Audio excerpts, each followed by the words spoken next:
Okay, now it is time for the truth communication with Sarah King. Thank you, Farrell. Thank you, Lisa and Bryant, for ushering in such a beautiful morning already. Welcome officially to Solace and Serenity. We are here as a part of Awakening. And we like to start each truth communication with a reminder of our vision, our mission, and our core values. So, first, looking at our mission, if you'd like to read it with me, you're of course welcome to. Our mission. We equip change makers with the tools to look within and actively respond to daily life from a centered place. Our core values are connection, inclusiveness, and love. Our vision is to serve as a global community using contemplative spirituality to heal, renew, and inspire.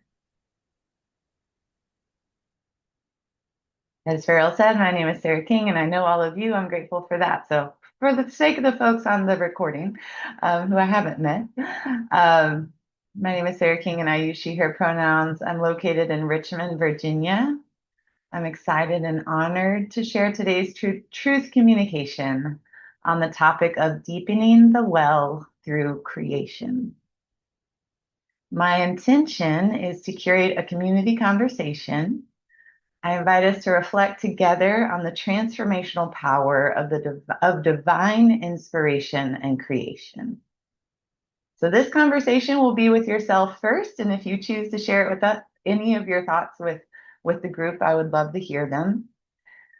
So if you don't have something to write on, you might want to grab a notebook, a pen, or you could type in your phone if you prefer, or just sit and consider some of the questions that I'll be asking today. So we're going to take a few pauses during the time to reflect on a particular question. Of course, you can engage at the level of you're comfortable with, and I would love to really this just to be a time for you and your reflection. And we are happy to witness and hear anything that might come up for you.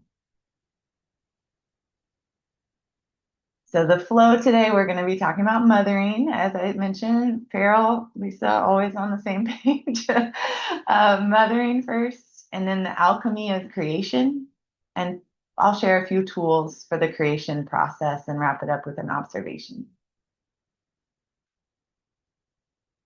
So, again, happy Mother's Day. So to those in the room that serve as mothers, grandmothers, stepmothers, birth mother, adoptive mother, to humans, I commend your provision to those that you nurture. Thank you for your work. Thank you for your love. Thank you for your example in the world that I learned so much from. I am curious to again kind of go off of what Farrell was presenting is thinking of the word, well, the action of mothering, the action of mothering. What words or phrases come to your mind? So we can popcorn off mute or you can share in the chat.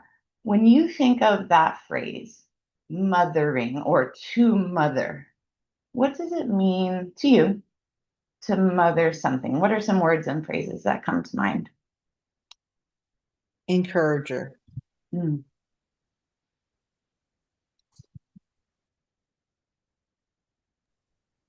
Nurturing, like soothing or soother. Encouraging, soothing, comforting. Mhm.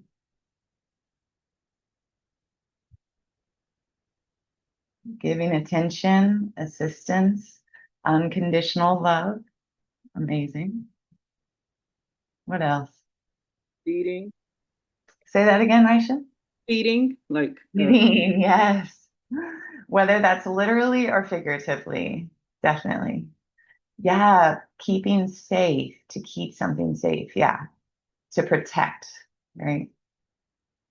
Amazing. And I would, I think it's all these things. It's sometimes we're talking about biology and sometimes it's beyond that. It is the role of protecting and nurturing, or, mothering. It might be you're serving, whether that's looks or acting with care and authenticity, you're serving in some way. I am not a mother of another human being, and yet I have mothered in many forms, as have every one of you in here, regardless if you are a mother of a human, biologically. And I celebrate all of us for that. We have mothered, we have nurtured, we have given attention, we have given assistance, we have given unconditional love. So today, when we're considering this topic of creation, I invite you to zoom out with me to all kinds of creating. That might be art or songs or plays that you're writing, Roz, or people. Some of you have created people, experiences, relationships, programs, businesses. You've created lifestyles. You've created systems or change in systems. You have brought new identities into the world. You have uncovered identity for yourself and helped to usher that in for other people. You have created freedom. You've created peace. So as we're thinking about this topic of creation, I just invite you to keep a wide lens of whatever this is for you. So that is our first invitation, is to make a list of 10 things you have created. I just said 10 randomly. It could be more or less, but what have you created? So take a moment. This could be, like I said, things, people, experiences, relationships, lifestyles. What have been some creative acts that you have been a part of, that you have birthed, that you have brought into the world? All right, so we'll take a moment. Normally I like to play some music, but my computer is not feeling it today, so we're gonna just take some sacred silence as we consider these things. I'm grateful at least that Zoom is behaving for me at the moment. So we'll take some silence as we consider this. I'll give us about a minute or two to make your list. What comes to mind? Jot this down.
Take about 30 more seconds.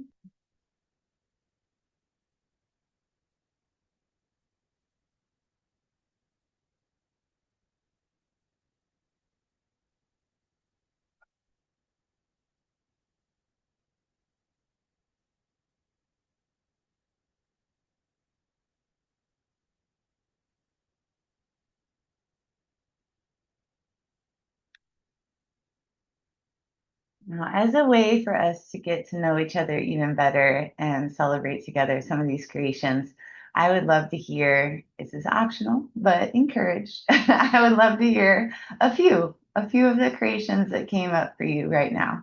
You can let me know in the chat or you can come off mute and share.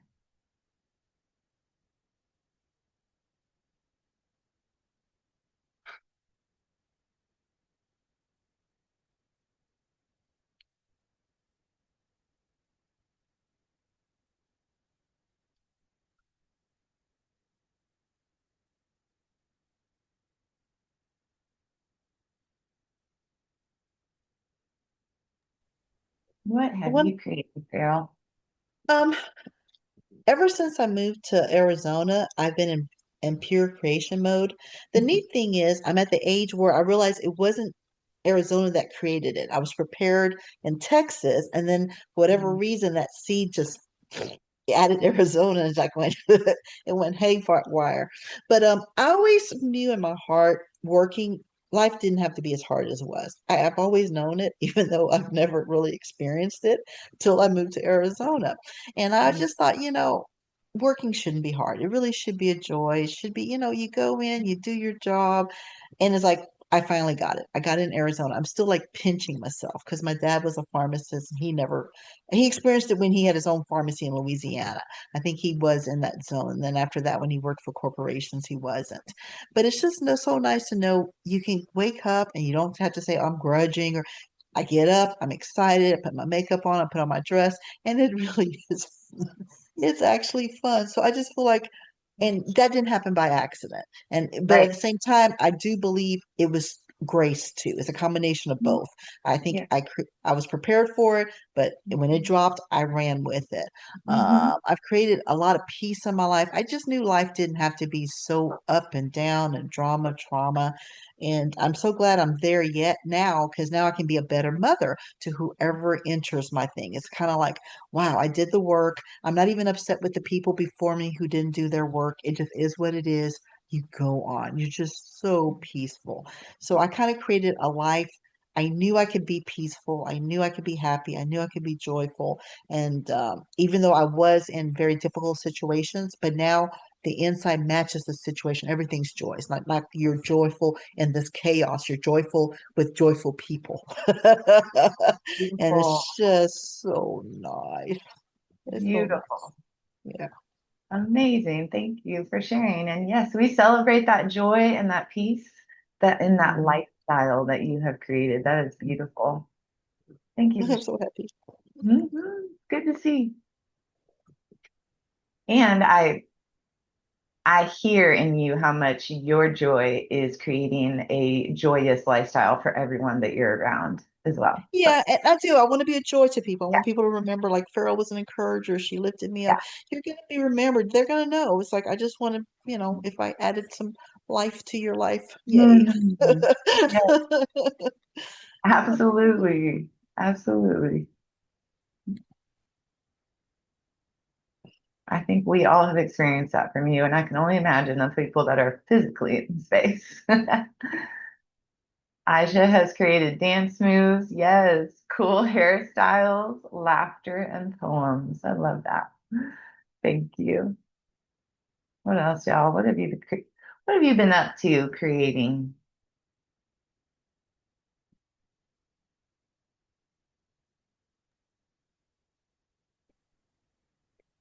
I've created small groups in the last few years, experiences and courses and things like that. Right now, I'm running a 100 days of practice group, and that's really different. But I dream of in the future, maybe a book group. Y'all let me know if you're Oh, interested.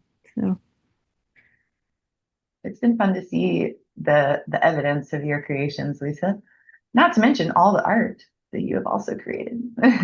I have created art, but as I listed all the things, I was like, I don't know. I think the thing that's most exciting are groups, people. So Wonderful. thank you for this question. Yeah, thank you for creating. I've been a part of some of those groups and definitely see the evidence of your fingerprints all over that. Who else?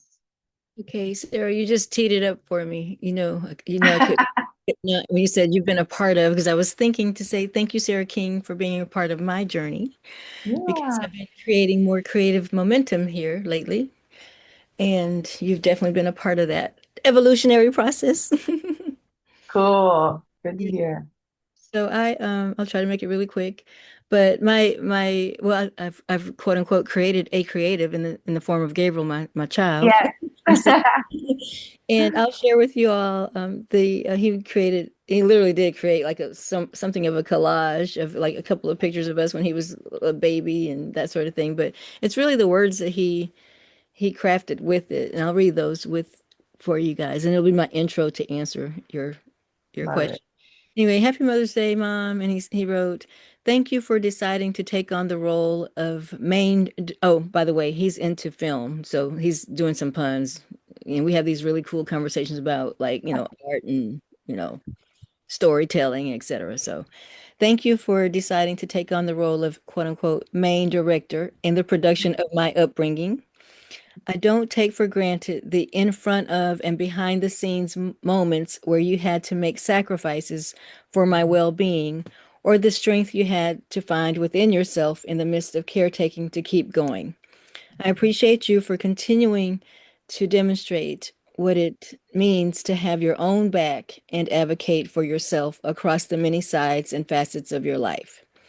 The award for the strongest person I know for almost 25 years of my existence continues to go to you.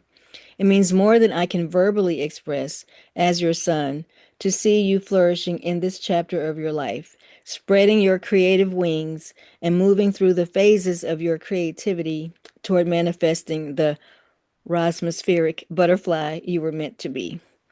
Love, your favorite only son, Gabriel. That's awesome. Thanks for letting me share, y'all. So he's referring to in like shorthand. He knows that I've been taking these theater arts classes at a community center that I actually started attending when he was like 2 years old, and the child will be 25 on the 21st of this month. So I was like, what do they have for big people? So I signed him up for like a toddler music class, and I signed up for their inaugural experimental quilting class, and I think it was like 2002 or three or something like that. And out of that class, we birthed a quilting guild, and out of that guild, I wrote our artist statement for it, and we created an exhibit that y'all they're still going strong 20 plus years later. They in fact they had an exhibit started on my birthday, February 7th, and it went through the end of March. So Neat. in being back here in Atlanta this round, I've learned I've actually quote unquote created a bit of a legacy at the Yes. Southwest Arts Center here in Southwest Atlanta. And that's where I've been taking my theater arts classes. And so that has entailed really doing things to stretch and challenge myself creatively to cultivate my writing talents in the form of taking a spoken word class. So I've been writing poetry and with the playwriting, like you said, Sarah, I'm taking that, and we just finished our showcase for that. Well, we had brief one act plays and a beginning acting class. All of this is to inform my writing. So that's been kind of cool to stretch myself in those ways as well. And then the memoirs and monologues class, that's a writing class. But the spring session has just wrapped up. Well, yes, no, Friday, but we're going into production week next week, which is preparing for our spring recital. So yours truly will be on the main stage in our theater, working on not being self-conscious in front of folks. So Yes. another challenge stressor too. But anyway, so that's little highlights. So thank y'all for listening and letting. Thank you for sharing. That was so beautiful, Roz. What did he say at the end? The Rosmaferic.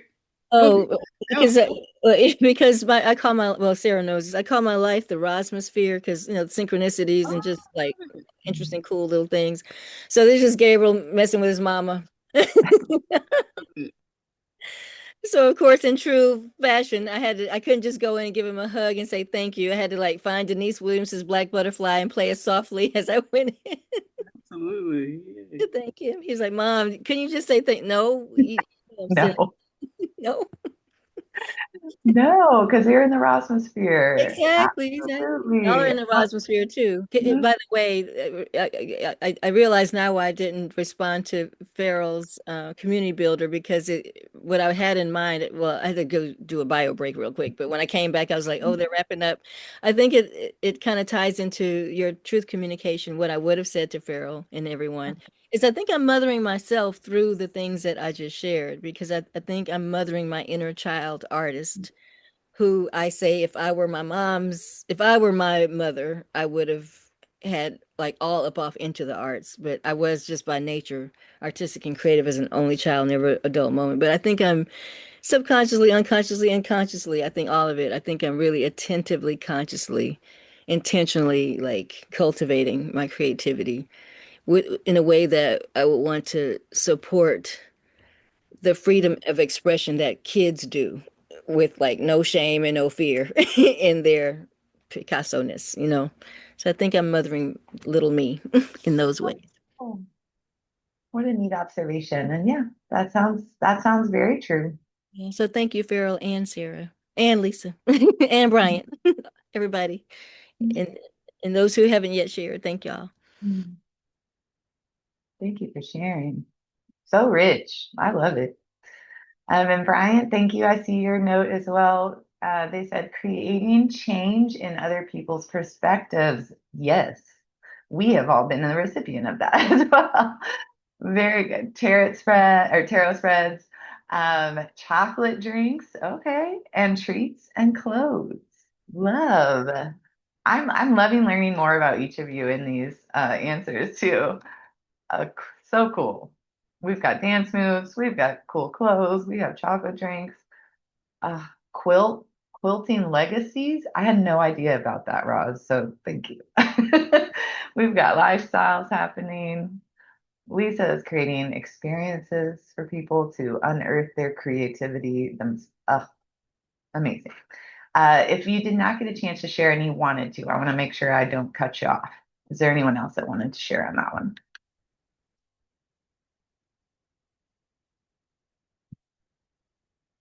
All right. Um, Many of you know many of the different creations that have been a part of my life. I put a few on the next slide just for fun.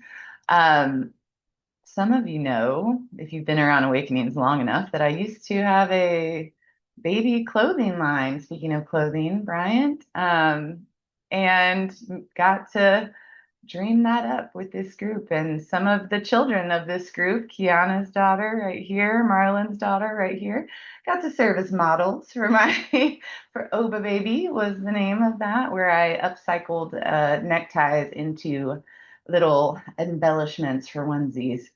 And that all started because of just a season of grief in my life, and then my first niece being born, and just embracing new life and birth and wanting to celebrate that. So that was one of my various creations. I did that for about 9 years. And then I morphed into, hey, this has been so healing for me. Why don't I curate experiences for other people to create and to see what magic can be found in the process of creation? And that's kind of turned into various different ways to support mental health. And even in my day jobs, if you will, it's been developing programs, if that's courses or volunteer programs where we serve helping people figure out how to serve others. It was learning development resources for people to be better at their job. As of late, I've created the Water and Wellbeing Adult Swimming Program because all the while I was a swimmer and taught swimming. So this is all kind of, there's been golden threads that weave through it all, and yet there's been a lot of different facets of ideas that come to life. Um, so it has been, I think being a part of any of these, I've learned so much about what it feels like the magic and the alchemy of creation. And I just think it's neat to witness what happens. Like Lisa, you can probably relate to this when, like, sure, I might curate a small group of people to have an experience together, but I'm not in control of what fully comes out of that. Like I'm a vessel for that and creating the space.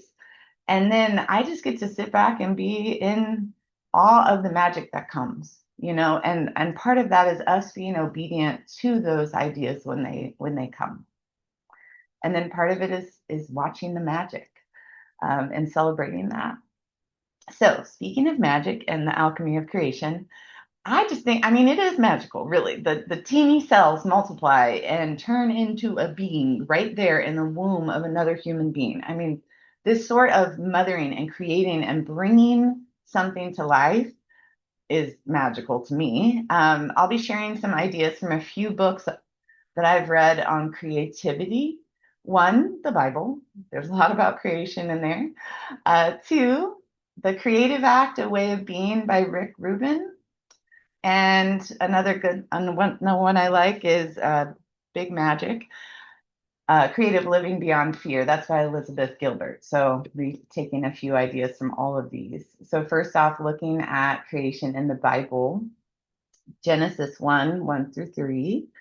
Is there a reader in the room that would like to read this for us?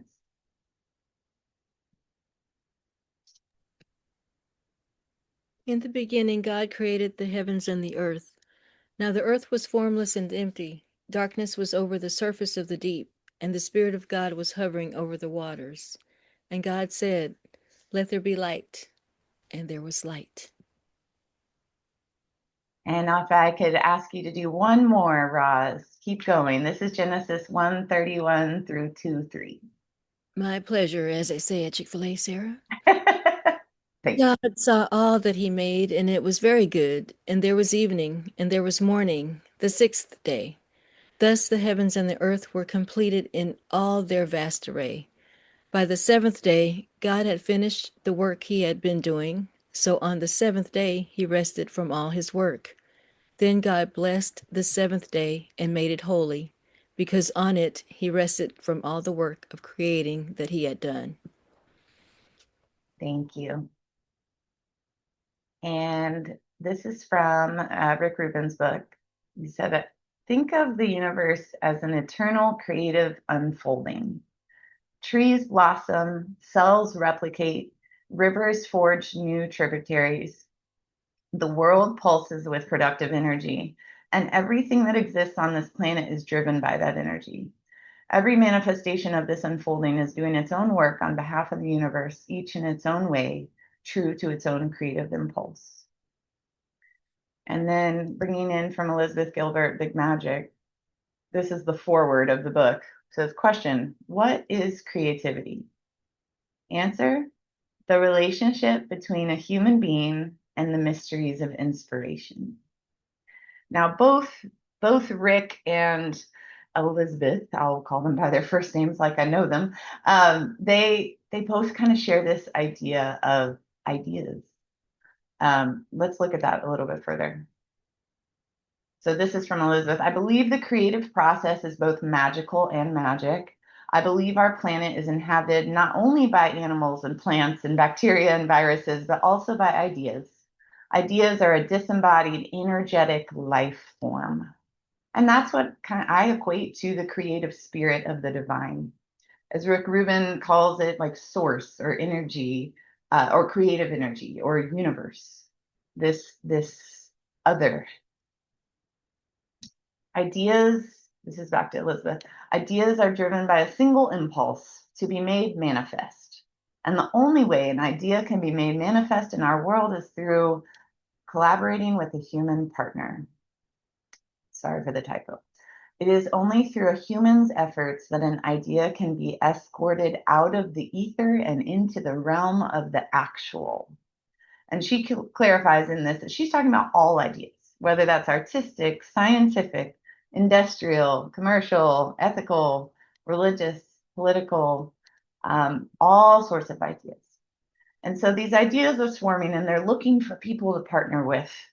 And then they might whisper to you and like try to get your attention. And sometimes we're just so busy we don't even notice. And then other times, if we're open enough we might get this divine inspiration. We might hear, or something will spark an idea in us. And that is them asking, do you want to work with me? We have two options. Either no, maybe it's not the right time to bring that to life, or maybe we have a little insecurity about it, or maybe we just don't want to do it. We're like, yeah, that would be cool if someone did that, but I'm not the one. Have you all experienced like an idea dawning on you and then you don't act on it and then you see it show up in the world somewhere else? Because it moves on, right? It moves on and it finds someone that will do it if you won't. So the other option is yes. Yes, I will work with you. And as Elizabeth said, now your job becomes both simple and difficult. You have officially entered into a contract with inspiration, and you must see it through all the way to its impossible to predict outcome.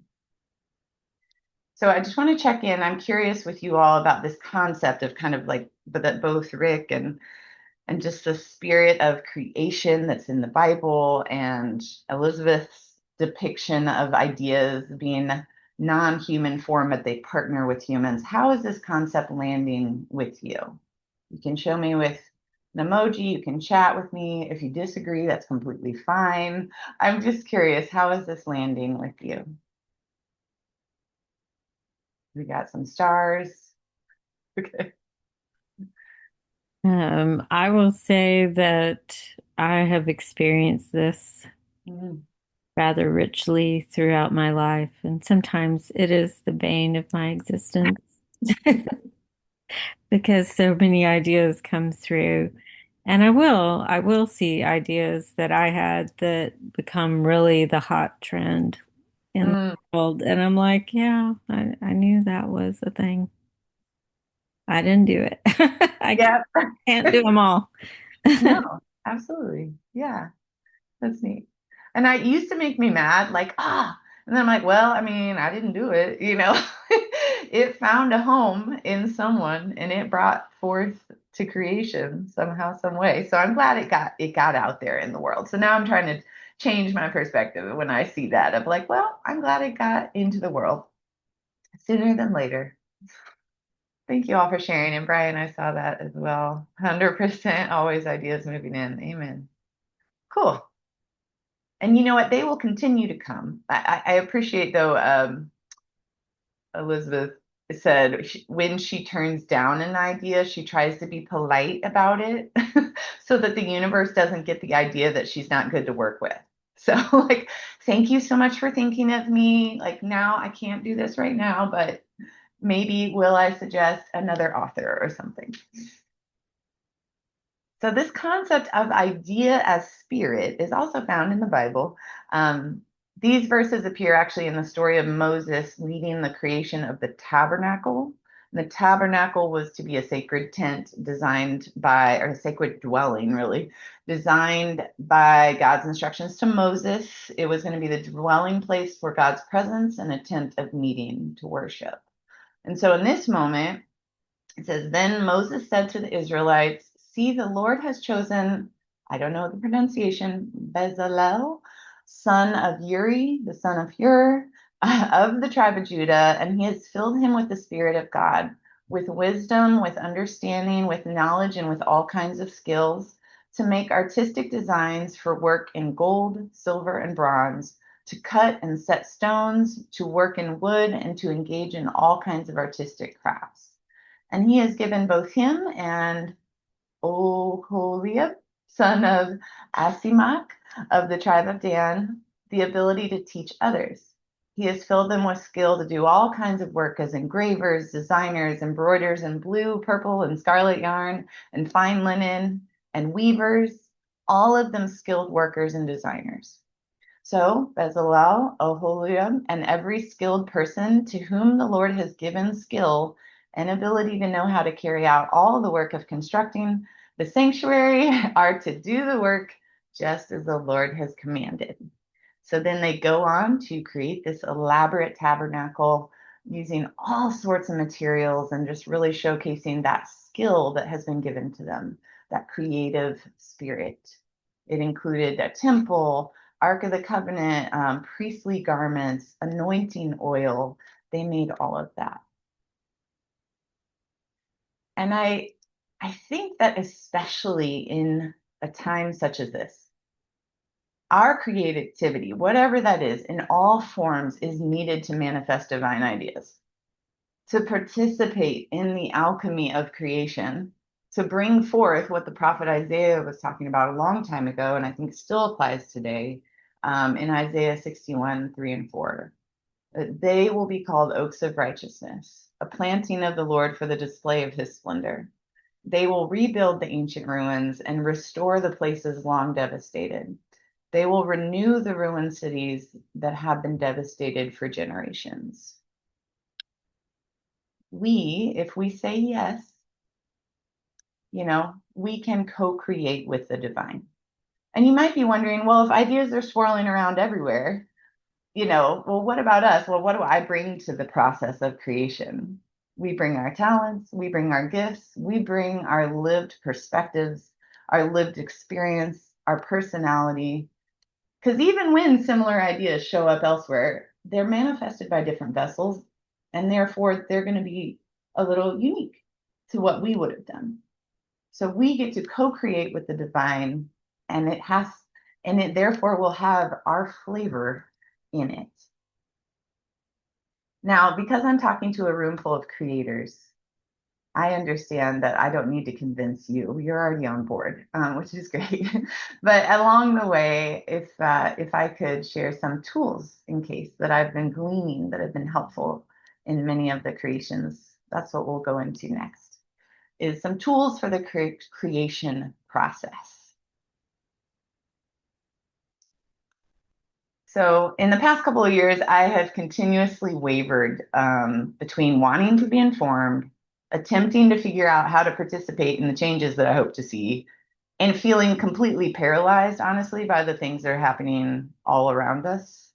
Sometimes I can get really overwhelmed and I can kind of fall into my privilege of being able to numb and check out instead of engaging and creating. And sometimes that leaves me feeling stuck, like, and not knowing what to do. And so Elizabeth gives the advice that when we're feeling stuck in the creative process of bringing the idea to life, she says to find something to do, anything, even a different sort of creative work, altogether, just to take the mind off your anxiety and the pressure. And she references that Einstein used to do this. He called it, I don't know how to say that, combinatory play, which is the act of opening up one mental channel by dabbling in another. So when he was stuck trying to figure out his math equations, he would go play the violin. And after several sonatas, he would get it. It would come to him. And so if we find ourselves stuck, participate in anything. Anything. So for me, that might be moving my body. It might be doing dishes, or like even preparing for talking today, and leading us in this truth communication. I found myself doing some work on a collage that I've been creating, because it just helps get the wheels moving. Rick shared similar advice. This is actually from American painter and teacher Robert Henry. He said, the object isn't to make art, and art can be whatever creation. It's to be in that wonderful state which makes art inevitable. So the state they're talking about is living fully, is being awake, is being connected in an internal state of awe, curiosity, and presence. One of the ways that he suggests to do that is something that we practice a lot. So it's meditation, it's contemplative practices. He suggests that the artist's job is to build up the musculature of the psyche so that we can act as an antenna. Like Lisa was saying, ideas come to you all the time, likely because you have such a strong internal practice of creating awe, of being in awe.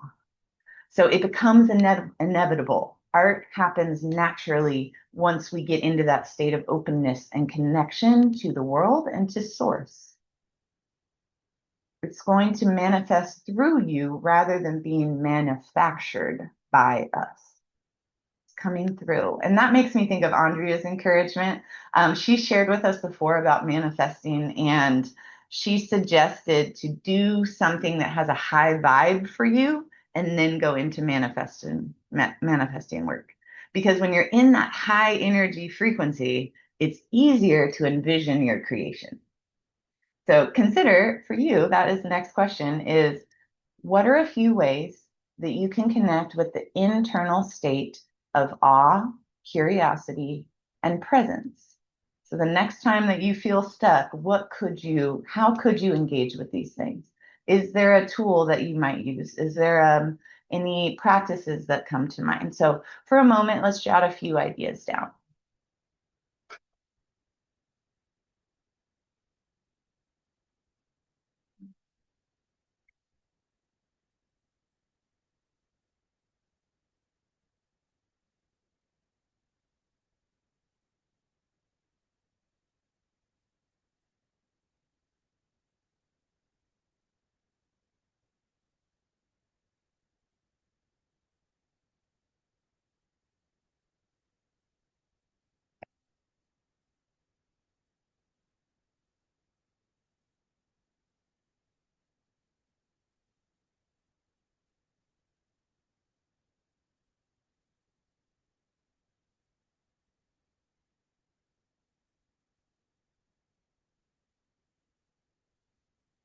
Another aspect of creation that I've experienced a lot is getting in the midst of it and then get really concerned about how it's going to go.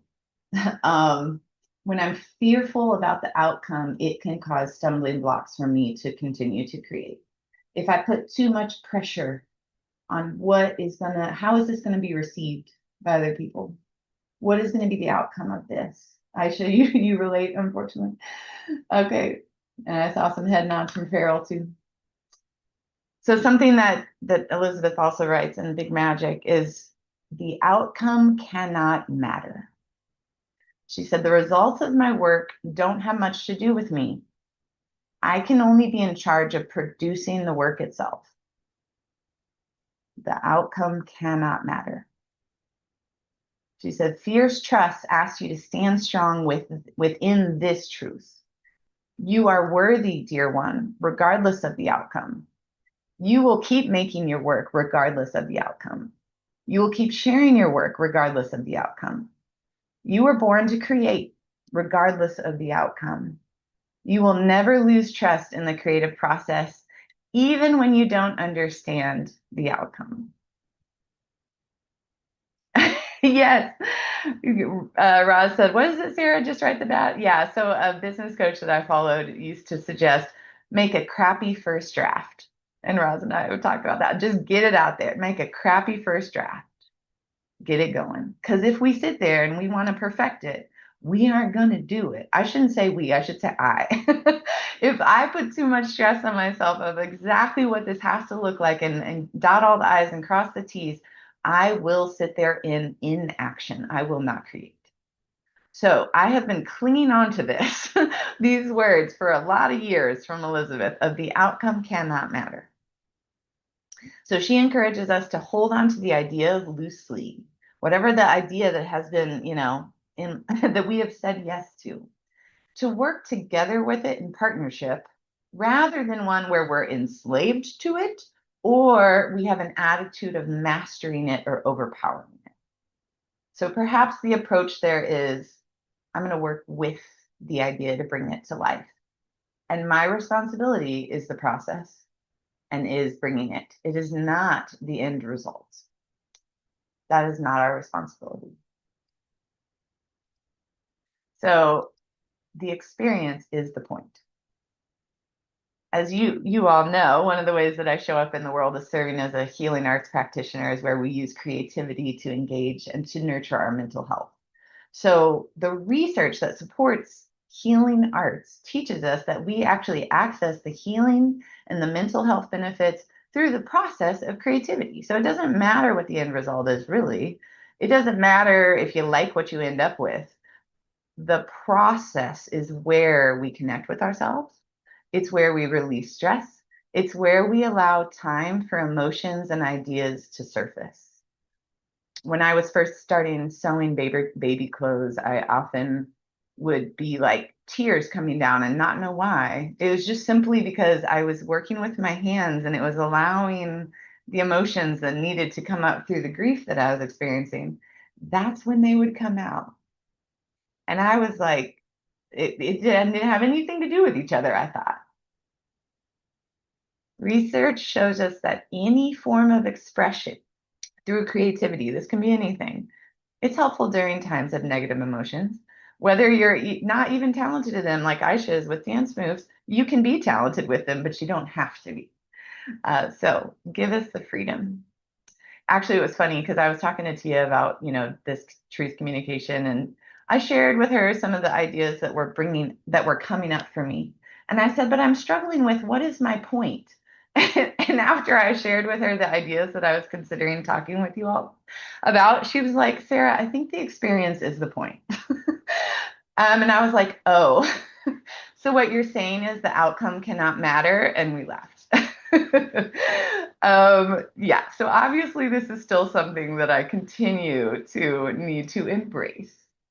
And if you feel, I will say it's some encouragement that I've encouraged myself with, is if you ever feel like the outcome of your creation does not yield the results that you intended or that you were hoping for, I also want to remind all of us that nothing is wasted. Nothing is wasted. So, like, one example comes to mind. In college, I started a degree in graphic design. I quit after the second semester because I knew that I was about to get cut anyway, alongside with like 50% of the students. It was a very competitive program for some reason.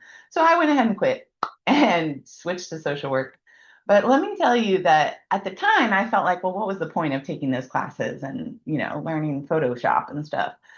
But oh my goodness, in every single project I've worked on since, every role I've had, every creation that I've brought forth, I have needed those skills.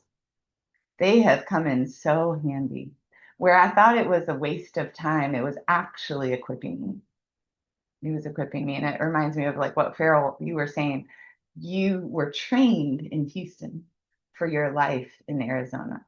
You got the skills you needed to put into practice later. Okay, so tool 3 is on the topic of isolation. While there have been many seasons in creation where I wanted to forge my path alone or tried to, I have been reminded time and time again that the process and the creation itself are so much better when I look to trailblazers for wisdom and inspiration and sojourners for support. And when I think about both of those things, what came to mind was Awakening, was the groups that I have been a part of. I love that. In case you didn't see the chat, Roz said, funny, I named our quilting guild the Sojourners, SEW. That's amazing. So cute. And so, touche, we are in the Rossmosphere right now. So, sojourners, people that travel the journey with you. When I think about trailblazers, I remember hearing, several years ago, Ella share with us, Ella Russell, about how she was considering starting a bakery. And then that became Crumville. I've watched Michelle Thibault, Dennis Cisneros, and Walter create music that transcends, that transforms the listener and that transforms the culture. There were lyrics that they would sing like, we reach and you grab hold. That has become an anthem for me to encourage myself to trust God through the ups and the downs in the creation process. We reach and you grab hold. I've seen people like Tracy J craft wisdom into frameworks and experiences that shift culture. I've read meaningful books and I've heard powerful poetry written by several members of this community. I participated in powerful and relaxing yoga nidra meditations, or what we refer to at the retreat as sleep-offs, ushered in by the sound of Tia's relaxing voice. It was a competition to who could not fall asleep in the process. And honestly, we've all been a part of seeing trailblazing in action, because when spiritual environments weren't conducive to the needs of the community, we've each experienced the fruit of Marlon Hall's vision to be brought to life via awakenings, and then ushered in with the help of Danielle Fanfare and Diallo Smith and now Tia Norman, to continue to curate the growth of a community. So much of my support with every single and each turn of creation has been from people within this community. I'm looking at y'all. You've participated, you've listened, you've sparked ideas, you have co-created together. I'm so grateful.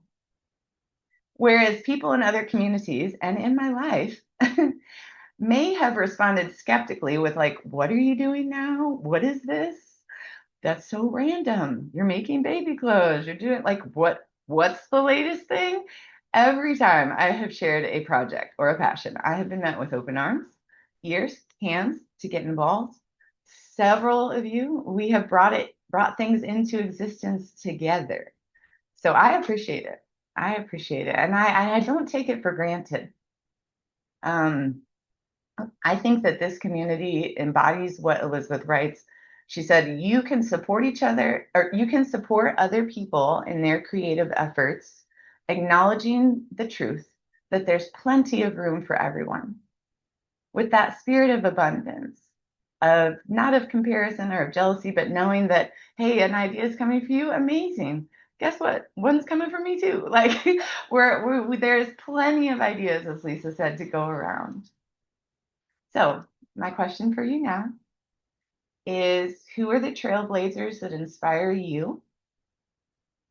Who are the sojourners for your current creation? Let's take a moment, write some ideas down. Who are the trailblazers? Who are the sojourners?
Okay, I know that we are close to wrapping up. Thank you for your patience. I have kind of one more observation to share about the creation process today. And that is, in the creation process, we are changed as well. Just like, a seed that's been planted, the roots come out, the tree emerges. We are unrecognizable when we are in the midst of creation. Creation alchemizes the vessel as well. The same business coach that she's a fashion designer, actually, Jane Hamill, who is the one that said the crappy first draft that I've hung on to for a while. She also said this. She said, entrepreneurship, and we can think about this in creation as a whole, is less about exactly what you create and more about who you become in the process. Similarly, Lynn Twist, who's an author of The Soul of Money, and she's an activist for ending world hunger and empowering women and girls. She said, making the commitment shapes you into who you need to be to fulfill that commitment. So I'm curious for our last kind of reflection today. How has engaging in the process of creation transformed you? Maybe look back at your list, pick a couple of those. How has saying yes to creating that been changing you as a person, or how did it transform you? What are some ways that you're different because of participating in creation? Let's take a moment to write on that, and then if anyone wants to share, I would love to hear. Mm.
Hey Sarah, thanks. This has been great. Thank you for facilitating this conversation. Whenever I'm engaged in the process of creation, I always, I don't know, I always feel like myself. I feel like I'm transformed into my truest self. Um, yeah. That's beautiful. A really good way to put that, and I agree. I felt that as well. Thank you. Anyone else like to share? How has engaging in creation transformed you?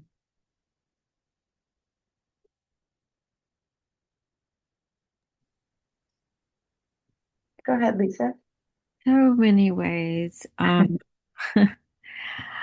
feel like it is, I've kind of, in the last, in 2020, going through a real health journey that had been ongoing for years, actually. Um, so I had over 10 years of trying to rebuild my life regularly in the midst of health crises. And I would say, had it not been for creativity, I would have just succumbed to death on some levels. Yeah. And to remain alive beyond just a, a really low baseline, but to really have my heart remain alive through all that creativity was, I think, the big thing that God gave me. That was a gift to keep me alive. And in the further healing, I've seen creativity and the collaboration with others really heal me of anxieties or, all the other things that were kind of tacked on to the health journey. Yeah. Mm. Alive. Healing. Yeah. Keep going. So aliveness, like, Mhm. can't be, yeah, staying alive. Exactly. Mhm. Yeah. Go ahead, Aisha. Oh no, I just wanted to sing the last little part. I was trying to Thank sneak it you. in there, nobody really noticed. Appreciate it. Appreciated the cosign. What I've learned during the creation process now is that when hard happens, it's not overwhelming. It's just hard. You're like, okay, it's hard. It's not a sign that you're not creating. You feel like you have the tools to navigate it. And even if you feel like you don't have the tools, that's okay too. It's hard to explain. There's a maturity about creation. And I use that a lot when the pharmacy I was at was very disorganized, and I decided, prayed about it, that I was supposed to go into management. And it's just like some days you're just like, but you didn't know. Some days were good days, some days were awful days, but it didn't diminish your peace or vision. You knew you were going to get there somehow, some way, just because that was your job was just to create the opportunity for there to be calm and peace and organization. And whatever the outcome, sometimes it didn't look like the outcome that day, but it didn't matter. You hold the vision, and then sure enough, it comes out even better than what you thought. As I said, it's kind of weird, but that's part of creation too. You just keep the Yes. Yeah. I hear you saying trust and faith, hmm that this vision will come to life some way, somehow. hmm Yeah, I agree. I think it has really strengthened my ability to be comfortable in the midst of uncomfortable situations. Like to hmm find the ability to just stay with it. It might provision, to know that provision in some way will come. It might not look like how I'd expected to. It might not make sense on paper, but that does not mean it's not possible. hmm Yeah. Thank you for sharing that. Ooh, so much. I put this picture on here because I think trusting my intuition and my discernment, and kind of like what Bryant was saying in the beginning, like you are living out your practice and having that inner intuition and following that discernment, whether it be for boundaries or decisions or whatever, and not necessarily having to look outside of you, and trusting that inner voice, the inner wisdom that has been strengthened for me, I think, in the creation process. Y'all, thank you for engaging with this today. As we wrap up, I want to share some just kind of final words that were in Elizabeth's book and meant that I thought were beautiful. Creativity is sacred and it is not sacred. What we make matters enormously, and it doesn't matter at all. We toil alone and we are accompanied by spirits. We are terrified and we are brave. Art is a crushing chore and a wonderful privilege.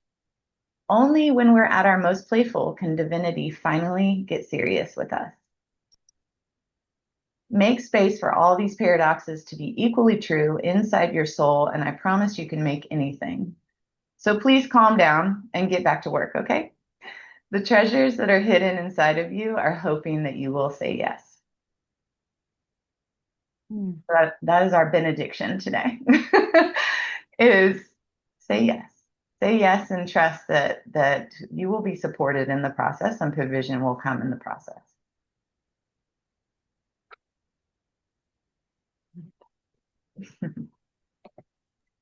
I like how you said hidden treasures on the side of you, and they're hoping you'll say yes. So that's what I'm going to be doing today and for the whole month. I'm going to say hidden treasures. I'm saying yes. Yeah, in a sort of fashion of Lectio Divina, looking for those words that stand out to you and the action that inspires. Thank you for sharing. Um, All right, y'all. Thank you for participating. Go ahead, Aisha, if there's any questions I or said, responses. Yeah, feel free. I'm gonna tell myself to calm down and get back to work, okay? Oh, sorry, I had unmuted Please. myself. I didn't mean to laugh so loud. Joy is always welcome here, Lisa. I was gonna come off on screen actually. I don't know if everyone can see me, but I have been stitching. Ooh, I have my little, can you, I yes. can't see Stop and myself, share for but a second, I and just then have to. you'll really be able to see. So I've been Okay. working on my little stitchy project, and some of these are not stitched at all, but this week was this cute guy showed up on my So cute. So, um, I am not a great sewist, but I'm getting better.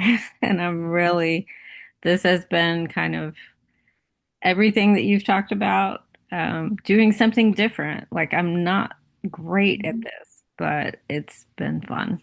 And I've bought a lot of thread. Oh, goodness. Love it. Love it. Love it. Thank you for sharing. Thank you for being a sojourner. Yeah. Um, Yes, with Lisa. yes, the quilt queen is proud of you. That's awesome. Oh, Thank Queen is going too far. It's a little generous, Sarah. Oh no. Mm-mm. We Lovely fiber art. Cool. And really quick, Sarah, I cannot are, help but think of y'all probably have heard of this. When you were talking about ideas coming and you transitioned to, the God part in terms of divine inspiration, I was reminded, and I looked it up while you were talking to make sure my memory was correct. Have y'all heard about Michael Jackson used to he's like kind of famously known for saying that he had, if God gave him an idea for a song, he had to jump on it. Otherwise, he'd give it to Prince. I don't know if Oh, that's cute. Yes, I had heard that. I hadn't heard that, but that's exactly in alignment with this conversation. Yeah. Yeah. And I've heard this from several people, so yeah, I think I've noticed this pattern come up a lot. Oh, and the other thing too, I was going to share in true Sarah Rosmasveric fashion. Yes. We wouldn't be hanging together if this didn't happen. When you were talking about the co-creative process, I'll just share, I can't really call it a stanza, but it's just a little part of I call it a prayer poem, because I literally was praying this inside myself silently and quietly for the last few years. And in my spoken word class, I think in the winter session, I was like, oh, I can use this for my class. So I've been practicing performing it. But when you were talked about the co-creative process, it reminded me of this part of it. And I won't recite the whole thing. It's not that long, but I'll just Mhm. give you a portion of it to lead into the part that reminded me of you. So it starts off with the kind of an acronym. Well, I can do it quickly. Thank you, Go ahead. Lord. I'll do it quickly. Thank you, Lord. And there's an acronym. I'm playing with the language and I'm playing with omnipresent, omniscient. You'll hear it in omni-real. Thank you, Lord, love's omni-real divinity, for inspiring me with the breath of life, light, and spirit. Thank you for awakening me on this side of heaven to this day that you have made, and for gracing me with the gift of another day of life, written and ordained before I or it came to be. I'm cheating by reading it, but okay. This is the part, Sarah, I thought of you, or I was reminded of this because of what you said, especially as a oh, I'm sorry, I skipped a whole part. Sorry. Let me You're back. okay. Okay. Thank you for gracing me with the gift of another day of life, written and ordained before I or it came to be. May I live into it and live it out abundantly and fully, actively alert, intimately attuned, and attentively aware of your promptings, presence, and power within me, respectively, intuitively aligned with the unfolding of your plans, promises, and purposes for me, especially as a divinely designed co-creative conduit channel vessel connected to the cosmic consciousness of the universe, accessible to the ancients, the angelic, and ancestral realms, purposefully gifted to manifest what we collectively will to let be. And may I do so emboldened, emblazoned, embodied, and empowered, infused, informed, influenced, and inspired by, with, and through your Holy Spirit, from a pure and humble heart, with honorable and noble intentions, and service to the highest good of all, myself included. And ultimately, may it all be to the delightful praise of your divine glory, so that the presence of your existence may be known as your essence, which is love. Amen. That's it. That's it. But the co-creative conduit part is what. Mhm. Definitely. Thank you for sharing. And yeah, I think that is our prayer for all of this. Thank you. Thank you. Well, on that note, let's transition into wrapping up service today because That was it. That exactly, Roz. May it be so. May it be so. Here is, I promise I didn't put this picture up. It's already in the slide, but that's me. Um, the, as you all know, since we are a co-creative space, we co-create the abundance that is here to put on these services and for these offerings to be manifested. So one way that that happens is fueling through money. So thank you so much for all of your gifts to invest into our community. Thank you for co-creating with us. If you would like to do that today, we have different ways to do it. Cash App, Venmo, Secure Gift. Thank you, and your gifts are always received with no judgment, just gratitude. Update from Tia on where we're at with May. Our May budget is 6,446. And part of this, there was a shortage at the end of April, so this rolls into that. So far, and I'm not sure if this is, I think this is this week. This week's giving so far has been 788. So thank you for stewarding your gifts into our budget. Thank you so much. Please know